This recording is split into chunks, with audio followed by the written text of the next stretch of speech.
And hello everyone, how's it going? My name is Henry and welcome back to another tutorial. Today we're going to be we're going to be talking about this guy right here, the turn coordinator. All right, so a very important instrument that is very often overlooked in the six-pack here. Let's break it down. Let's break it down into two separate parts before we go any further. So let's talk about the first part, which is the ball. So right down here, so again, and you've probably seen this on rulers or things before. So basically, it's controlled by a mixture of gravity and centrifugal force, so being pushed outward. Also known as a skid or slip indication. So pretty much, it helps coordinate your turns. We'll talk about it more in depth once we get into the tutorial here. And of course, the second part is up here, this little wonderful fake aircraft. 10 out of 10 artist skills, by the way. This is an indication of both our roll and yaw in regards to a turn, all right? So pretty much, again, you have your wings. So again, for example, if we're turning left, your wing is going to be down, and it's going to be shown on these little markers here. Now, what do these little markers represent, and why is there a 2-minute thing right here? I don't know. All right, so pretty much what these two marks is that these two marks, the left and right, indicate a rate 1 turn. What the heck is a rate 1 turn? To bring it down into the heading indicator here, pretty much when you are turning at a rate that this wing is lined up with their respective lines, that means you are turning at a rate of 3 degrees per 1 second. So again, we know that 360 degrees here for our wonderful heading indicator. So if I want to do a full 360 degrees during a rate 1 turn, I have to do that for 2 minutes or 120 seconds. Hence why it says 2 minutes here for a rate 1 turn. So by basic math, if I just want to fly south, so do 180 degrees, I just cut that by half. So that'll be 60 seconds or 1 minute. If I want to go west or east from north, so turn left or west, I just do a rate 1 turn, 2 minutes divided by 4, because again, 90, 180, 270, 360. Basically, this is 30 seconds from east or west, left, rate 1 turn for 30 seconds, and so on, right? Because again, 3 degrees a second, that's pretty much all I have to remember with that. So I'll give an example of that, as well as kind of a skid and a slip. So what this ball can help us coordinate our turns, all right? So we'll start off by doing a rate 1 turn. We'll do a full 360, and remember those numbers I've set before. So I'm going to do it to the left or west. So again, we should hit west at around 30 seconds. I'm going to use this little timer here. Hence why we all have watches and timers and planes. Again, 30 seconds, we should be at west. 1 minute, we should be at south. A minute 30, we should be at east. And we should be back at north around 2 minutes, okay? So again, let's start this timer up here. Oh yeah, it's a wonderful day in the sim today. So let's do it. So I'm going to unpause the sim. And let's start our rate 1 turn in 3, 2, 1, mark. All right, so let's do our rate 1 turn. Again, we have hit the little marker here. And again, our turn is coordinated because we have our ball in the center. We'll talk about the ball more briefly in a few minutes here. But again, I just want to show you the basics of a rate 1 turn. So 20 seconds have already passed, and we're already coming up on the west mark here. Again, I'm not going to be really perfect here today, but again, just looking at that 30 seconds, we've hit west right on the money here. Trying to make sure that we maintain our proper altitude here. So again, we're coming up on south, so we're expecting at around 60 seconds or 1 minute into our rate 1 turn to hit south. And again, notice how that ball is still in the center. I'll go over the ball after this rate 1 turn. But it just means that our turn's coordinated here. So coming up on south. And there we are. So 1 second ahead of schedule there. Again, not perfect, but pretty much coming up what we expected. So east, we should be at around a minute 30 here. Going to keep ourselves into the turn. We're still looking good for our altitude, everything else. Again, continually scanning your instruments here. So again, we're expecting a minute 30 for east in our rate 1 turn. Coming up on 10 seconds. Probably going to be a little bit ahead here. All right, so around 2 seconds ahead there. So again, 1 minute 30, that's awesome. And we should be coming up on north at approximately 2 minutes, according to our little timer here.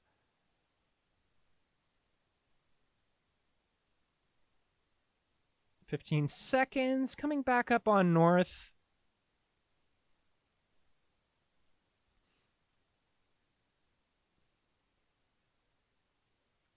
And then 3 seconds to level out again, and there we go. 2 minutes right on the mark. I'm going to pause the sim for a second. So what you notice there is that, again, the basics of the math work, and it was pretty much around 3 minutes. So 2 things to note. Firstly, why the heck would you need to know this?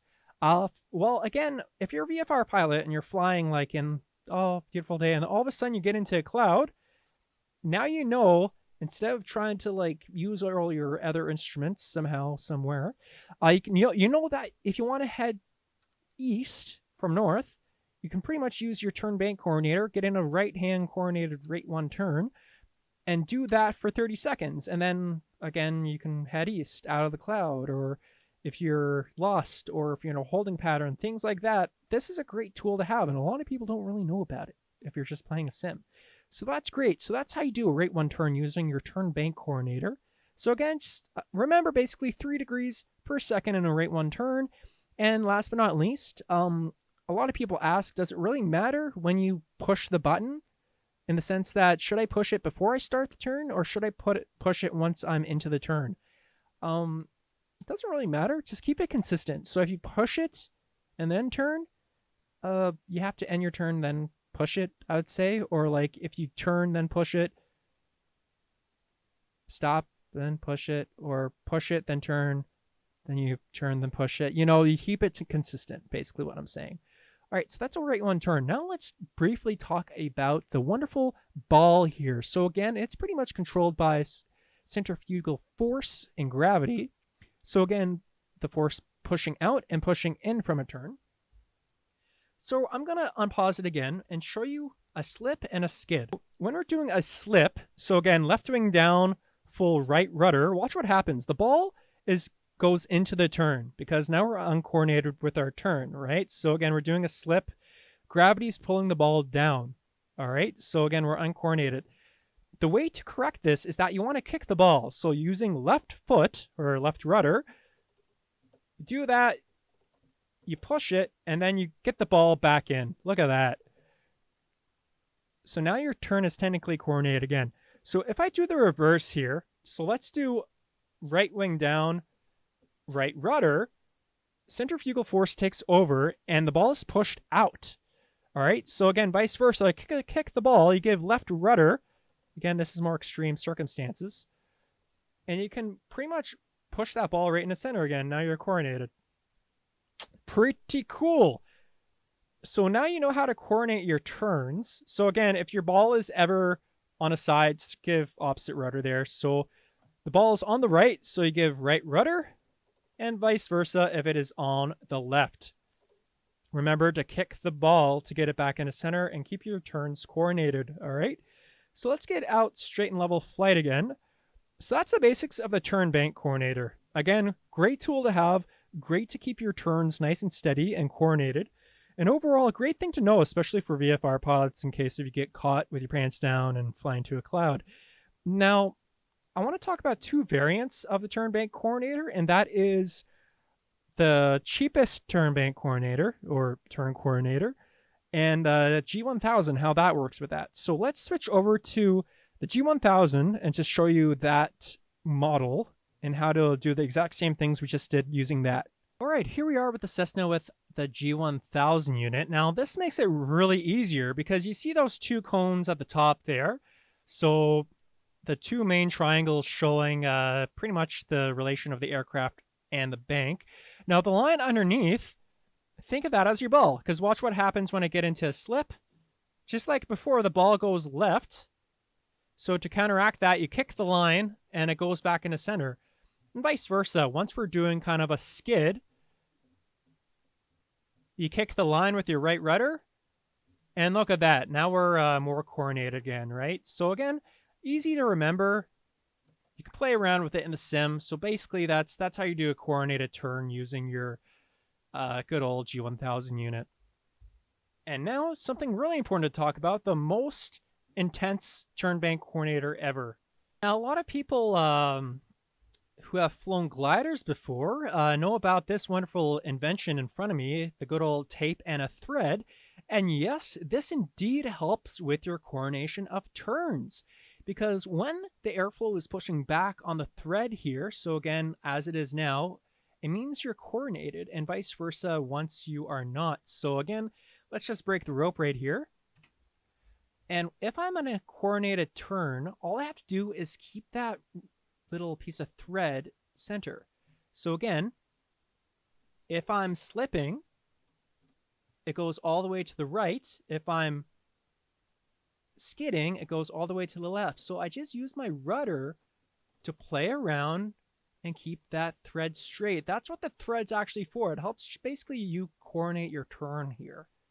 So again, a little bit more left. There you go. So if it's pretty much blowing straight back, it means that you're pretty much coordinated.